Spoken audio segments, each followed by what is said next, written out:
នេហាដ៏ពិបាកយល់ទទួលព្រោះអាណិត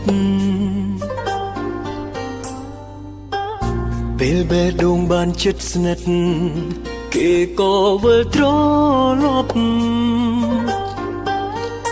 បងមើលដឹងថាពេលនឹងគេភ្ញាក់ខ្លួនដឹងថាស្ងួនពេលគេវិលវិញអារម្មណ៍មិនស្ងប់ស្នេហាយើងដល់ពេលចប់តែអូនខំប្រឹងបន្លប់ព្រោះខ្លាចបងយំគឺបងម្នាក់នេះជាចំណែកលើគឺបងម្នាក់នេះអើយអូនទទួលថើបទឹកភ្នែកអូនដែលហូរកាត់ពណ៌ថើបអូនជាលើកចុងក្រោយអើយអូនទៅគេ